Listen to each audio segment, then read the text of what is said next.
Aujourd'hui, je réponds à vos questions.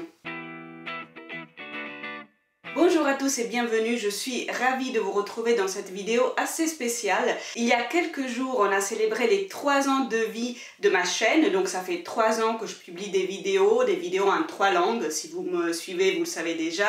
Si vous êtes ici pour la première fois, voilà, je vous explique. En fait, je publie toutes mes vidéos en 3 langues, en italien, en français et en espagnol. Et donc voilà, pour célébrer cet anniversaire, je vous avais demandé dans une vidéo précédente de m'envoyer vos questions et donc dans la vidéo d'aujourd'hui, je vais répondre précisément à toutes les questions que vous m'avez envoyées. Ça me paraît une belle manière de célébrer cet anniversaire et surtout de tisser des liens, de se connaître un peu plus. La toute première chose que j'ai envie de vous dire est merci. Merci d'être là, merci de me suivre et merci aussi à ceux qui m'ont envoyé des questions parce que vous m'avez envoyé de très très belles questions. C'est-à-dire que c'est des questions qui m'ont fait réfléchir sur des choses importantes, sur des choses assez intimes parfois et donc voilà, j'ai très envie de partager avec vous les réponses à ces questions parce que je pense que ça va être un beau moment d'échange, voilà. Alors j'ai organisé un petit peu les questions par sujet. D'abord les questions qui concernent un peu ma vie, notamment mes études, ma vie professionnelle, mon travail, puis aussi tout ce qui concerne mon expérience de vie à l'étranger, l'étude des langues étrangères, etc. Et puis pour finir, les questions un peu plus littéraires. Allez, c'est parti! Nous avons une première question de Lily qui voudrait en savoir un peu plus sur mon parcours en matière d'études et de travail et sur comment j'en suis arrivée à mes activités professionnelles actuelles. Vous savez probablement si vous me suivez déjà que je suis italienne, donc en fait j'ai fait mes études en Italie, ça c'est la première info importante à donner. Après le collège, j'ai fréquenté le lycée, un lycée de langue, c'est-à-dire qu'on peut choisir en Italie entre différents types de lycées ou d'écoles différentes d'ailleurs. Et après le lycée, j'ai fait l'université, une faculté qu'on appelle en Italie de langue et littérature étrangère. J'ai étudié le français comme première langue de spécialisation et l'espagnol comme deuxième langue de spécialisation. Alors, je peux dire que le choix des études, le choix des écoles que j'ai fréquentées a été quelque chose d'assez évident. Je n'ai jamais douté avant de choisir mes études, j'avais les idées assez claires. J'ai choisi ce lycée de langue parce que j'avais très envie d'étudier les langues étrangères. C'était quelque chose qui m'attirait énormément depuis que j'étais toute petite d'ailleurs. Donc c'est un choix que je n'ai jamais regretté et un choix que j'ai confirmé avec le choix de la fac, que ça a été un parcours assez logique, assez naturel pour moi. Et même le choix des langues que j'ai voulu étudier à la fac a été quelque chose d'assez naturel, même de tout à fait naturel pour moi. J'adorais le français depuis le collège, quand j'avais commencé à l'étudier. J'étais tombée amoureuse de l'espagnol un peu plus tard quand je l'avais découvert et pour moi le fait de vouloir étudier ces deux langues-là était une évidence absolue. Évidemment ce choix et notamment le choix de ne pas inclure l'anglais dans mes langues à la fac était un choix un peu atypique, voire osé, mais c'est un choix que je n'ai absolument jamais regretté. Bien évidemment, j'étais consciente et je suis toujours consciente de l'importance de l'anglais, notamment dans le monde du travail, mais la faculté de langue est une faculté où on fait des études bien évidemment très approfondies, très techniques sur les langues qu'on choisit. Ça va bien au-delà, bien évidemment, de la grammaire, de l'apprentissage, de l'expression orale, de l'expression écrite. Il y a d'autres matières qui sont assez techniques, la linguistique, la phonétique, la phonologie, et puis des études de littérature très poussées. Bref, je n'avais absolument pas envie de faire tout ça pour une langue qui ne me plaisait pas vraiment, comme l'anglais. D'autant plus que je ne m'imaginais absolument pas travailler avec l'anglais en tant qu'interprète, en tant que traductrice, voire en tant qu'enseignante ou que chercheuse, etc. C'est-à-dire que quand j'imaginais un futur professionnel dans le domaine des langues, évidemment je voulais travailler avec le français, avec l'espagnol qui étaient et qui sont toujours les deux langues que j'adore et pas du tout avec l'anglais. Donc voilà, je me suis dit que je me contenterais d'avoir un niveau d'anglais qui me permette, je sais pas, de participer à des réunions, d'avoir des échanges écrits par mail, etc. C'est-à-dire la vie quotidienne, la vie normale au bureau, mais je n'avais absolument pas envie d'aller plus loin, d'aller au-delà de ce niveau-là en anglais. Donc voilà, c'est ce que j'ai fait, c'est le choix que j'ai fait à l'époque et je ne l'ai absolument pas regretté. Parce qu'aujourd'hui, précisément, je travaille en France, dans une entreprise espagnole et même en dehors de l'entreprise pour laquelle je travaille, pour tout mon travail de freelance, et on va en parler parce qu'il y a d'autres questions qui vont me permettre d'approfondir justement cet aspect-là, et ben c'est le français et l'espagnol que j'utilise, c'est avec ces deux langues-là que j'ai le bonheur de travailler. Donc voilà, quelque part, mon parcours professionnel m'a donné raison.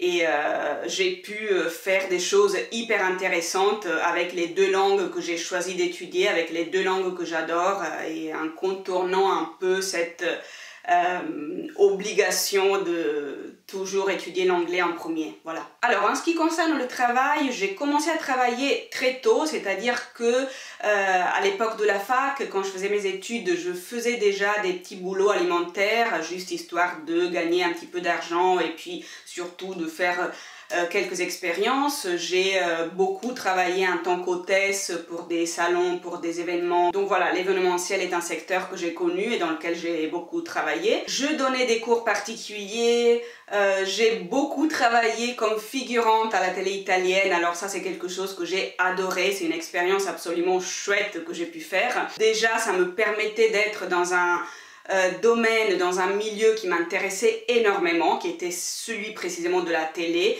et ça me permettait en plus de voir les choses, voilà, de l'autre côté de l'écran si l'on veut, et j'adorais ça. Et en plus, encore une fois, ça m'a permis de vivre des moments absolument hilarants, c'était très très drôle, donc voilà, c'est quelque chose que j'ai adoré. Puis après, je suis venue m'installer à Paris avant de finir mes études. Alors, je ne sais pas exactement comment ça se passe actuellement à la fac en Italie, je crois qu'il y a eu des réformes, donc je ne suis pas sûre que le système aujourd'hui fonctionne exactement comme ça fonctionnait à l'époque où moi j'ai fréquenté la fac. Mais à l'époque, la fréquentation des cours n'était pas obligatoire, donc ça m'a permis de venir vivre à Paris alors que je n'avais pas encore fini mes études. Tout simplement, je préparais mes examens ici, je rentrais à Milan pour passer mes examens et puis voilà, c'est comme ça que j'ai vécu les dernières années de mes études et ça m'a permis donc de commencer à travailler à Paris, ça m'a permis de faire des expériences professionnelles. Au début, ça a été un peu ce que je faisais en Italie, j'ai donné des cours particuliers,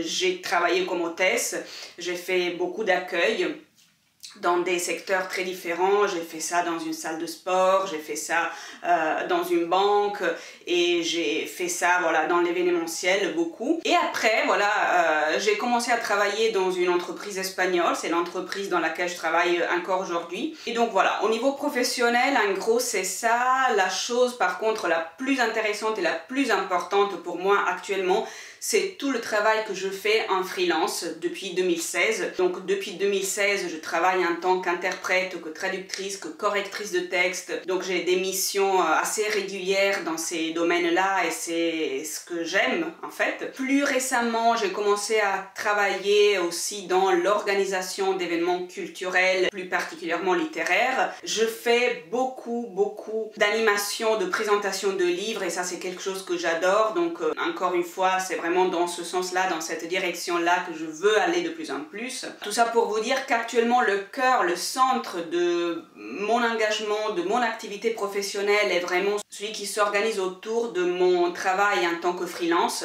C'est vraiment là-dedans que je concentre mes efforts, mon travail, mes énergies, mes envies, mes ambitions parce que c'est là-dedans que j'arrive à m'épanouir, c'est là-dedans que j'arrive à faire ce qui me plaît, ce qui me passionne, c'est-à-dire en l'occurrence travailler dans le milieu littéraire. Le milieu littéraire, ça peut vouloir dire plein de choses, c'est des activités qui peuvent se décliner de manière très différente et d'ailleurs voilà, là aussi il y a des questions qui me permettront d'approfondir ce point-là. Mais en gros voilà, c'est ça, au niveau professionnel aujourd'hui j'ai mon poste fixe et puis j'ai mon activité en freelance qui est l'activité qui me donne de l'épanouissement et c'est dans cette direction-là que j'ai envie d'aller de plus en plus. Ensuite j'ai une deuxième question de Lily qui me demande comment je suis parvenue à maîtriser tant de langues. Elle me demande si j'ai vécu à l'étranger et si j'apprends d'autres langues actuellement. Alors, comment j'ai réussi à maîtriser tant de langues? Tout simplement en les étudiant, mais en les étudiant comme une tarée, en les étudiant comme une folle. C'est-à-dire que, voilà, je vous ai dit, j'ai fait des études spécifiques, donc là, voilà, il n'y a pas de secret. J'ai fait un lycée et puis une faculté spécifique sur les langues et la littérature étrangère, mais c'est vrai que j'ai énormément travaillé aussi en dehors du cadre de l'école, en dehors du cadre de la fac, parce que j'avais très envie d'apprendre et d'apprendre pour de vrai et d'avoir vraiment un bon niveau. Le fait de maîtriser et pour de vrai ces deux langues étrangères était un vrai but pour moi. Donc j'ai énormément travaillé avec beaucoup de rigueur, beaucoup de méthodes, mes manuels de grammaire, mais vraiment je les apprenais par cœur, quoi. J'apprenais la règle par cœur, j'apprenais les exceptions par cœur et ainsi de suite sur toutes les matières qui avaient à voir avec les langues étrangères. Enfin vraiment j'ai énormément travaillé. Oui, j'ai vécu à l'étranger, je vis à l'étranger en fait, parce que voilà, vous savez que je suis italienne, mais je vis à Paris depuis très longtemps. Je vis ici depuis 2005. Donc bien évidemment cet élément-là a un rôle clé dans mon apprentissage du français. Quand je suis arrivée ici, je parlais déjà français couramment, mais évidemment le fait de vivre ici, d'être vraiment immergée dans la langue et dans la culture française, ben, ça a eu un rôle fondamental dans ma maîtrise du français, c'est une évidence. Je n'ai jamais vécu en Espagne, mais j'ai énormément voyagé en Espagne, énormément, pour des raisons professionnelles d'un côté et pour des raisons personnelles de l'autre. Donc si on devait comme ça faire le total de tous les jours, de toutes les semaines que j'ai passées en Espagne, ça donnerait une période assez longue, je pense, même si je n'y ai jamais vécu. Cela dit, je peux vous dire que j'ai très envie de vivre en Espagne. J'aurais très envie de vivre en Espagne. Là tout de suite, mes conditions professionnelles et puis personnelles ne me permettent pas d'envisager une expérience de vie en Espagne dans un futur proche. Mais voilà, c'est quelque chose que je garde dans un coin de ma tête parce que j'aurais vraiment envie de faire cette expérience. Donc on ne sait jamais, si ça se trouve, voilà, dans le futur, il y aura un moment où les conditions vont me permettre éventuellement d'envisager ce type de choix, de faire ce type de choix, et à ce moment-là, ben, je pense que pourquoi pas, je le ferai. Et puis sur la dernière partie de la question, à savoir si j'apprends d'autres langues actuellement, non. Non, je n'apprends pas d'autres langues. Bien évidemment, je suis une passionnée de langue, vous le savez très bien, mais je ne fais pas partie de ceux qui se disent je veux parler 10 langues étrangères, 15 langues étrangères. Pas du tout, c'est pas du tout ma perspective, ça ne m'intéresse absolument pas d'en parler 10 et peut-être de les parler d'une manière assez approximative. Ce qui m'intéresse, c'est de parler très bien, de maîtriser le mieux possible les deux langues étrangères que je parle, que j'ai étudié et avec lesquelles je travaille, et puis ma langue maternelle qui est l'italien. Parce que bon, c'est ma langue maternelle et ça le sera toujours, mais c'est vrai que là aussi, si on la travaille pas un peu, ben on risque de perdre par exemple une richesse de vocabulaire, etc. Donc voilà, non, je n'étudie pas d'autres langues actuellement, je n'ai pas de besoin professionnel qui me pousse ou qui m'oblige à étudier une nouvelle langue. Personnellement, j'en ressens pas le besoin ou l'envie, donc voilà, je ne le fais pas. Alors, j'essaye d'améliorer un petit peu l'anglais, qui malgré tout est une langue que j'ai étudiée au lycée. Donc, j'ai des bases assez solides en anglais, mais je ne fais pas un travail régulier. C'est vraiment une manière informelle, si l'on veut, de travailler l'anglais que j'ai actuellement. Je consomme beaucoup de contenu, notamment des séries, des films, etc. en anglais. Et voilà, c'est quelque chose qui peut aider. Il y a une langue qui me plaît beaucoup, que j'aurais voulu étudier, que j'aurais pu décider d'étudier, c'est l'allemand. Mais voilà, je ne l'ai pas fait à l'époque et aujourd'hui je ne le fais pas. Et puis bon, on ne sait jamais, hein, dans le futur, on verra bien. Mais voilà, donc en gros pour l'instant, non. Je n'étudie pas de nouvelles langues étrangères, mais voilà, j'essaye de garder, voire d'améliorer le niveau que j'ai dans les deux langues étrangères avec lesquels je travaille, et puis aussi dans ma langue maternelle qui est l'italien. Une troisième question de Barbara qui me demande dans quelle langue je rêve et dans quelle langue je pense. C'est une très belle question. Alors, la langue principale dans laquelle je rêve et dans laquelle je pense est clairement l'italien, c'est-à-dire ma langue maternelle. Cela dit, ça peut m'arriver parfaitement de rêver un français ou un espagnol, et ça dépend notamment des gens qui font partie du rêve. C'est-à-dire que quand je fais un rêve dans lequel il y a des gens, des Français que je connais dans la vraie vie, le rêve se fait en français. Pareil pour l'espagnol, quand je fais un rêve avec des Espagnols que je connais dans la vraie vie, dans le rêve aussi je leur parle en espagnol comme dans la vraie vie. En ce qui concerne la pensée, là aussi je pense que la langue qui prévaut est clairement l'italien, mais là encore les trois langues se mélangent en fait, vraiment.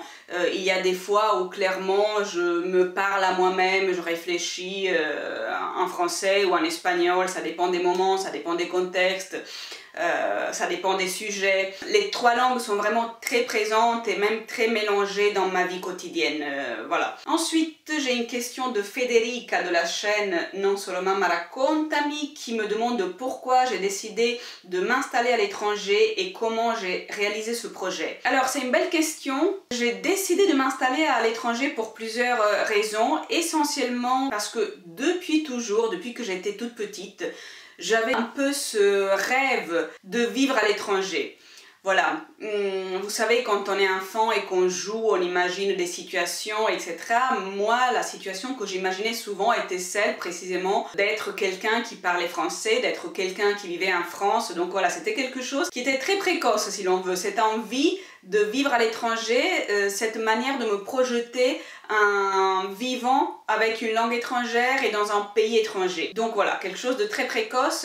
Et puis j'ai commencé à faire des études en langue, ça veut dire que l'idée éventuelle de vivre à l'étranger était quelque chose de parfaitement cohérent et même de parfaitement utile. C'était quelque chose qui pouvait me permettre d'améliorer ma maîtrise de la langue, donc voilà, c'est surtout pour ces deux raisons-là, donc un désir très profond d'expérience de vie à l'étranger et puis le côté utile vu les études que je faisais. Et alors comment j'ai réussi à réaliser le projet? Alors en fait, quand j'étais adolescente, à l'âge de 14 ou 15 ans, j'avais fait un séjour d'études à Paris, un séjour très court, vous savez, ces séjours de 3-4 semaines que les étudiants peuvent faire l'été.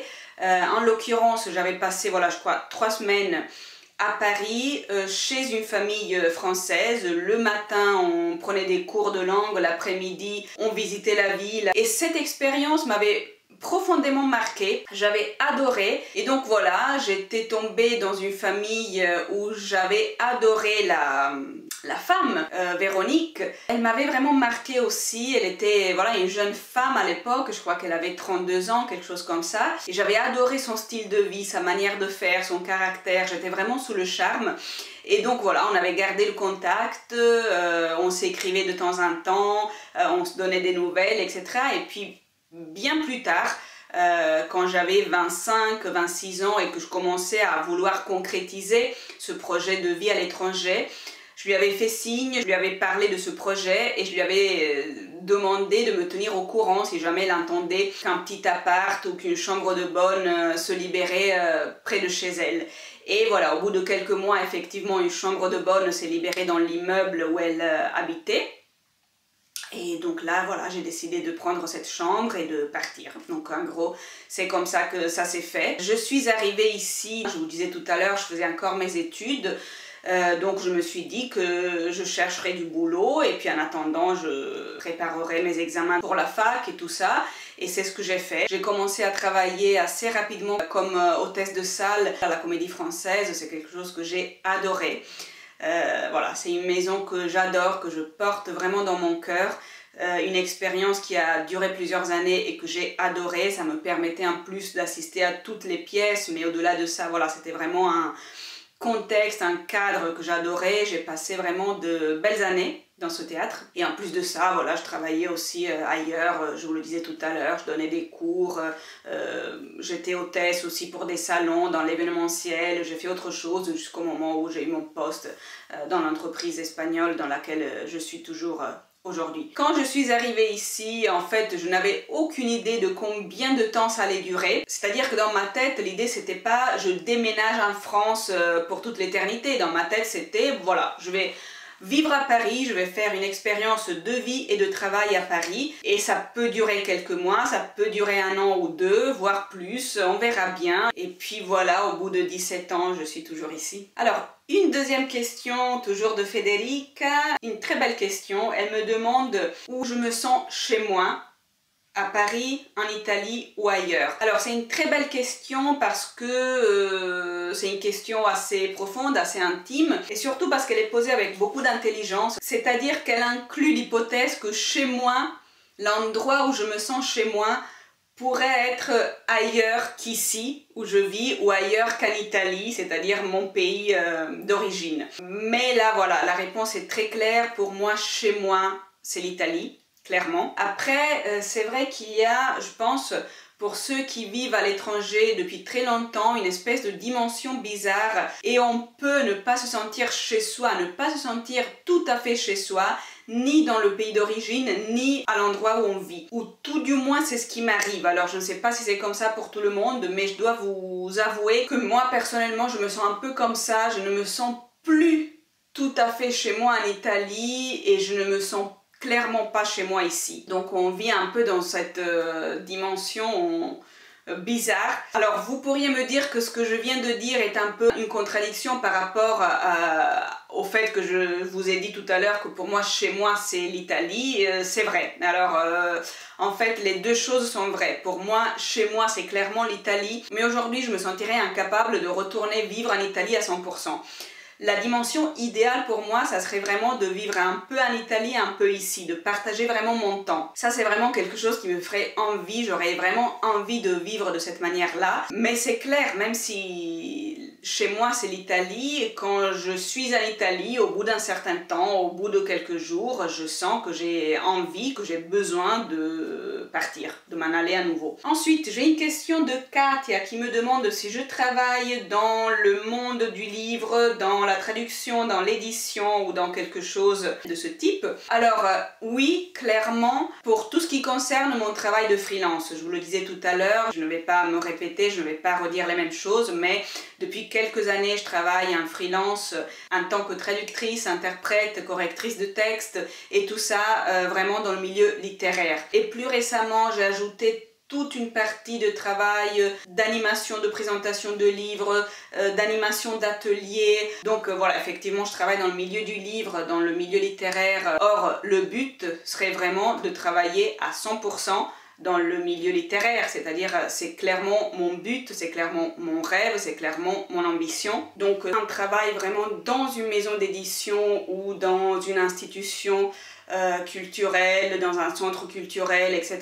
Ou alors augmenter de plus en plus mon travail en tant que freelance dans ce domaine-là. C'est vraiment mon ambition et plus que mon ambition, c'est vraiment mon projet concret sur lequel je travaille depuis quelques années et très particulièrement depuis quelques mois. Ensuite, j'ai une question de Pasquale qui me demande quels sont mes projets pour le futur et en particulier il voudrait savoir si je n'ai jamais eu l'idée d'écrire un livre. Mes projets pour le futur, je viens de le dire en gros en répondant à la question précédente, mais en gros c'est ça, c'est vraiment travailler dans le milieu littéraire et comme je le disais tout à l'heure, ça peut signifier plein de choses, il y a plein de choses à faire dans le milieu littéraire à partir encore une fois de la traduction, de la correction, relecture de texte, mais surtout en ce qui me concerne aujourd'hui vraiment l'événementiel culturel, l'organisation, la gestion, la création d'événements culturels,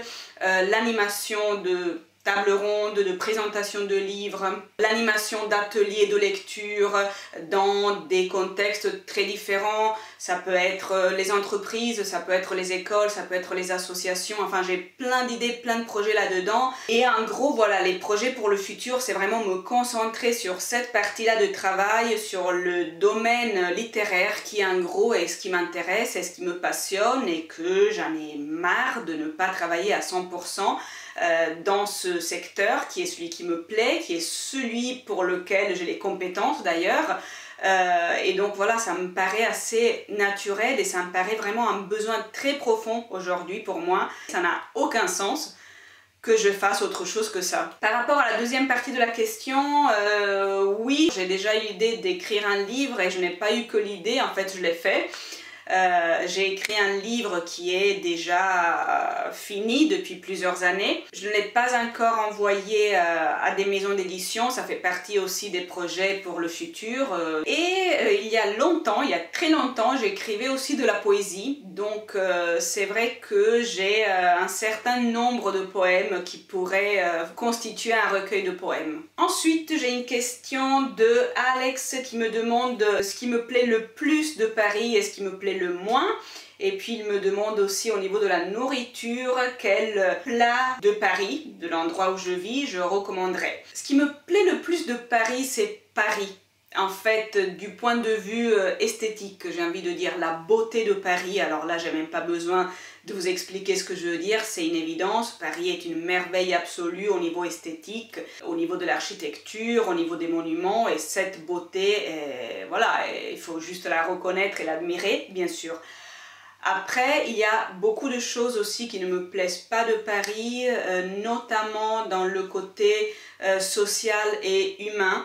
Je trouve que c'est une ville très très dure. C'est peut-être une caractéristique des grandes villes, j'en sais rien. Je peux pas parler voilà, des villes que je ne connais pas ou je n'ai pas l'expérience de vie, mais je trouve que Paris est très très dur, que la qualité de vie, c'est pas toujours au rendez-vous et que c'est vrai que j'ai de plus en plus de mal à ce niveau-là, que je me pose de plus en plus la question, que j'aimerais pouvoir sortir de Paris plus souvent, au moins les week-ends, au moins pour des périodes un peu plus prolongées. C'est-à-dire que je n'ai absolument pas envie de quitter Paris et de quitter les liens, même professionnels, précisément que je suis en train de construire à Paris depuis plusieurs années. Mais c'est vrai que j'ai beaucoup de mal avec les conditions de vie à Paris, clairement. Du point de vue social et humain, bah, pareil. Je trouve que tout est un peu compliqué, ça manque un peu de spontanéité, que on demande à des gens, même à des gens assez proches, de se voir pour un café, pour un dîner, et typiquement on te donne rendez-vous 3 mois plus tard, enfin tout ça. C'est devenu très lourd pour moi. Donc c'est vrai que moi aussi je suis peut-être un peu rentrée dans ce mécanisme et que peut-être moi aussi je deviens un peu comme ça. C'est possible. Mais à la base, c'est quelque chose qui ne me plaît pas, qui ne me correspond pas, qui ne me convient pas. C'est quelque chose qui me pèse de plus en plus. Alors, au niveau de la nourriture et des plats, alors là, je vais peut-être me faire quelques ennemis, j'espère pas. Mais bon, je suis obligée d'être sincère et je dois vous dire que, bien sûr, la France a une tradition et une culture gastronomique importante. Mais moi, personnellement, je n'aime pas spécialement la gastronomie française. Bien sûr, il y a des restaurants excellents, des plats excellents que j'adore, bien sûr, mais en général, et notamment par rapport à la cuisine italienne ou à la cuisine espagnole, je dois dire que la cuisine française est celle qui me plaît le moins. C'est certainement une question de goût personnel, mais c'est comme ça. En revanche, ce que j'adore ici est le pain. Ça c'est sûr, je préfère le pain ici par rapport au pain en Italie ou en Espagne, clairement il n'y a pas photo. Et c'est pareil pour les viennoiseries. Alors ça, les croissants, les pains au chocolat, tout ça j'adore. Et là aussi il n'y a pas photo par rapport à ce qu'on peut trouver en Italie ou en Espagne. Alors là encore c'est une question de goût personnel, mais du coup je trouve que le pain et les viennoiseries en France, c'est délicieux, il n'y a rien de mieux. Ensuite, nous avons une question de Katia qui me demande de mon livre préféré de la littérature française, mon livre préféré de la littérature italienne et mon livre préféré de la littérature espagnole. Alors, la réponse là est absolument évidente et facile pour moi en ce qui concerne la littérature française. Il y a un livre que j'adore et qui est clairement mon livre préféré de la littérature française. Il s'agit d'un livre d'Antoine de Saint-Exupéry, sans surprise, Le Petit Prince. Alors c'est un chef-d'œuvre absolu. Qu'est-ce que je peux vous dire de ce livre? Alors ce livre est absolument magnifique. C'est un livre qui a plusieurs niveaux d'interprétation, donc c'est apparemment un livre pour enfants, mais moi je pense que c'est plutôt un livre pour adultes, ou tout du moins c'est plutôt les adultes qui devraient lire ou relire ce livre avec beaucoup d'attention. C'est une espèce de traité philosophique écrit comme un conte pour enfants, un livre capable de parler de tous les éléments les plus importants de la vie de l'homme, tous les thèmes de l'existence de l'homme, ils sont abordés avec une finesse, avec une poésie absolument unique, l'amour, l'amitié, toutes ces caractéristiques de l'homme qui peuvent rendre l'homme malheureux. Le sujet de la mort y est abordé aussi avec beaucoup de subtilité. Enfin, il y a absolument tout dans ce livre, il y a tout. C'est magnifique. En revanche, je n'arrive pas à trouver une réponse aussi claire pour la littérature italienne. Je suis incapable de donner un titre qui serait mon livre préféré de la littérature italienne. Il n'y a pas un seul titre. En revanche, je peux donner un nom. Cesare Pavese est certainement un auteur qui m'a marqué.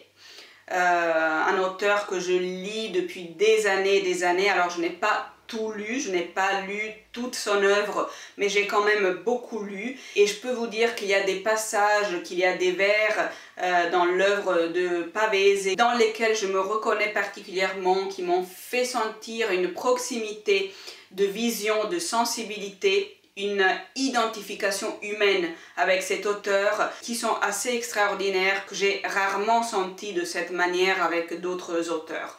Donc voilà, je n'ai pas un titre mais j'ai un nom pour la littérature italienne et c'est Cesare Pavese. Pour la littérature espagnole, pareil, il y a plusieurs auteurs, il y a plusieurs titres que je pourrais vous donner, des livres importants qui m'ont marqué, que je conseillerais, mais il n'y en a pas un seul. Je peux vous parler de Rosa Montero. Alors dans son cas spécifique, je n'aime pas toute l'œuvre non plus parce que je n'adhère pas particulièrement à toute sa production, un peu de science-fiction, tout simplement parce que c'est un genre que je n'aime pas du tout. En revanche, il y a quelques perles dans sa production, notamment La folle du logis et surtout L'idée ridicule de ne plus jamais te revoir.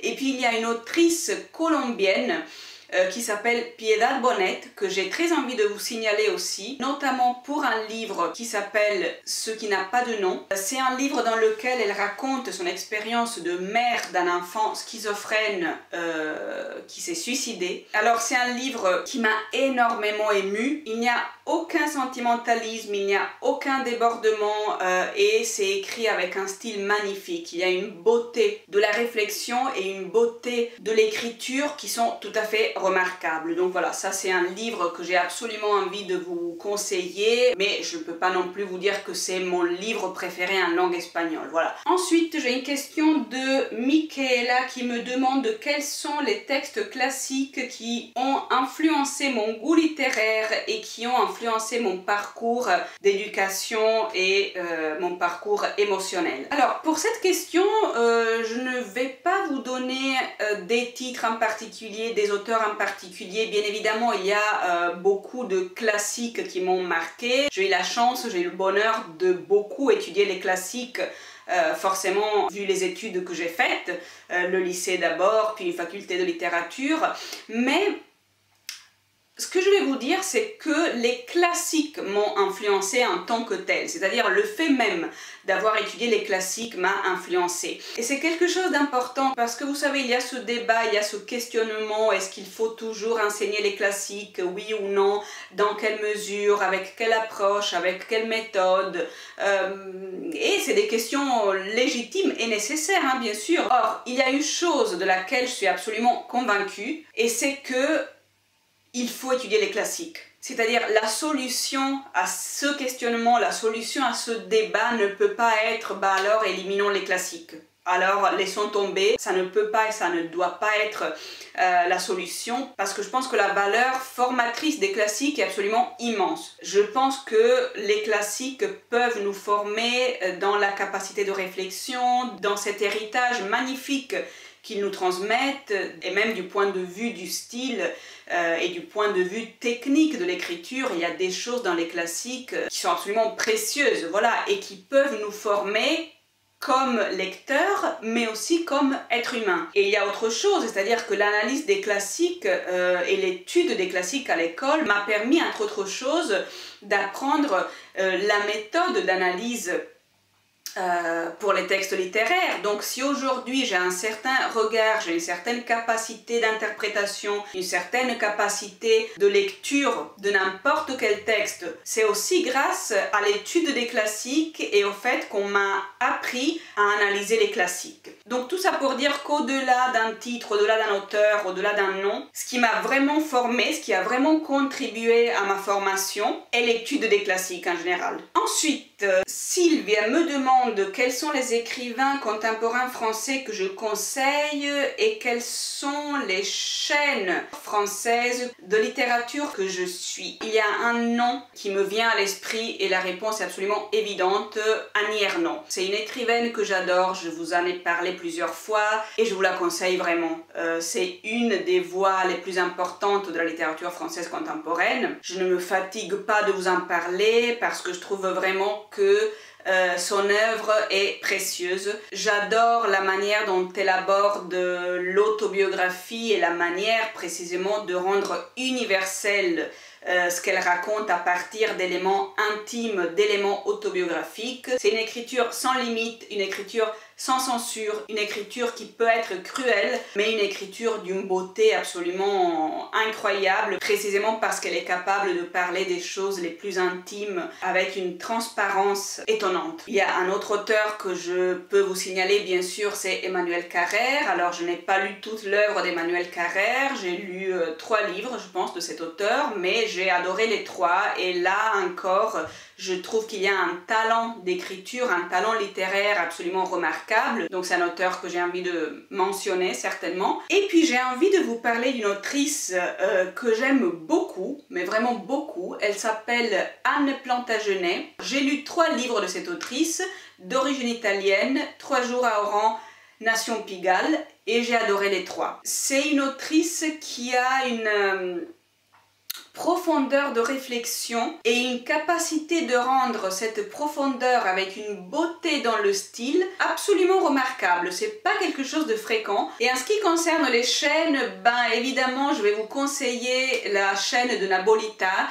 Je vous laisserai ici le lien de l'interview, de la conversation que j'avais eue avec Nabolita il y a quelques temps. J'avais enregistré avec elle une vidéo dans laquelle on échangeait précisément sur sa chaîne, sur ses goûts littéraires, sur ce que la littérature représente dans sa vie. Enfin bref, on a parlé de plein de choses, donc je vous invite vraiment à aller voir cette interview. Et bien évidemment, je vous invite à suivre sa chaîne parce que même si on n'a vraiment pas les mêmes goûts littéraires, j'admire beaucoup le travail qu'elle fait. Voilà, j'admire beaucoup la qualité de son travail et la qualité de son expression orale. Je trouve qu'elle a vraiment une grande capacité, un grand talent dans l'expression orale et qu'elle arrive vraiment à transmettre d'une manière très précise sa pensée. Ensuite, j'ai une dernière question, une question de Anna Maria qui me demande quelles sont les personnes que j'ai rencontrées et qui ont changé ma vie. Alors évidemment, c'est une très belle question. Ici, j'ai envie de vous parler d'une prof.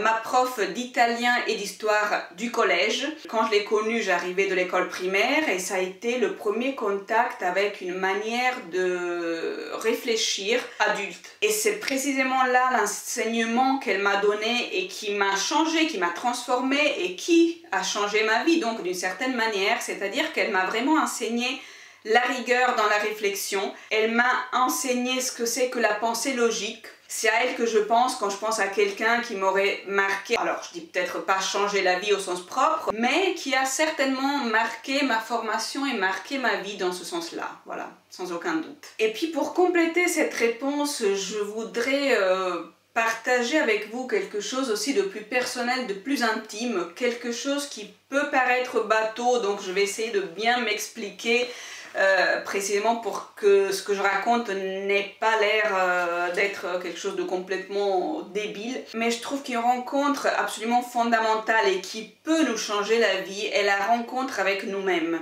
Il y a des gens qui vivent séparés d'eux-mêmes, qui ne vivent pas exactement à l'intérieur de leur vie, et moi j'en fais partie. Depuis plusieurs années, j'ai compris que je me trouve à côté de ma vie, que j'avance et que je marche à côté de ma vie, que je ne suis pas dedans, que je suis à côté, parce que je n'ai pas encore réussi à réaliser ma vraie identité, notamment à cause du fait que je n'ai pas encore réussi à réaliser à 100% mes ambitions professionnelles. C'est pas la seule raison, mais entre autres. Cette séparation entre la vie qu'on voudrait avoir, qu'on pourrait avoir, et puis la vie qu'on a effectivement, c'est une source évidemment d'amertume, de frustration, de malheur. Et c'est pour ça que je dis que la rencontre avec nous-mêmes, c'est la vraie rencontre qui peut nous changer la vie. C'est-à-dire qu'à partir du moment où on comprend vraiment qui on est d'une manière très profonde, à partir du moment où on comprend qui on veut être et qu'on se met à lutter pour réaliser cette identité, c'est là qu'on est en train d'aller dans la bonne direction, c'est là que notre vie peut changer pour de vrai, de la manière la plus essentielle, de la manière la plus profonde. Donc à partir du moment où je me mets à agir concrètement, dans la mesure du possible bien sûr, dans les marges de manœuvre que nous avons, bien sûr, qui ne sont pas illimitées, tout ne dépend pas de nous, tout ne dépend pas de notre volonté, ça c'est clair. Mais voilà, dans la mesure où je me mets à agir pour réaliser vraiment mon identité et pour vivre ma vie, pour vivre ma vie telle que je l'entends, telle que je la désire, voilà, cette rencontre avec moi-même, c'est ce qui peut vraiment me changer la vie. C'est quelque chose de très concret que moi j'essaye de mettre en pratique, notamment depuis quelques mois, et c'est pas toujours facile, c'est pas évident. Il y a des moments de découragement, il y a des moments où ça ne marche vraiment pas, il y a des moments où on revient en arrière, où on retombe dans un état de passivité, mais c'est pas grave, c'est des moments, et après on recommence, et après on y retourne, et on essaye à nouveau, et on insiste, et on insiste, et on insiste. Donc bien sûr, il y a des gens qu'on rencontre et qui nous changent la vie, mais n'oublions pas l'importance d'aller à la rencontre de nous-mêmes. Voilà, c'est tout. Je vous ai raconté plein de choses, certaines choses un peu intimes, un peu personnelles. Donc voilà, si vous avez aimé cette vidéo, évidemment, mettez un j'aime et abonnez-vous à la chaîne si ce n'est pas encore fait. Et puis surtout, laissez-moi vos commentaires ci-dessous. Dites-moi ce que vous avez pensé de ces réponses. Dites-moi quelles sont vos réponses à ces questions. Dites-moi si vous avez d'autres questions et bien sûr je serai ravie de vous lire et de vous répondre comme toujours. Je trouve que l'espace des commentaires en dessous de chaque vidéo est quelque chose de précieux parce que ça nous permet précisément d'échanger, de nous connaître, ça nous permet de créer cette communauté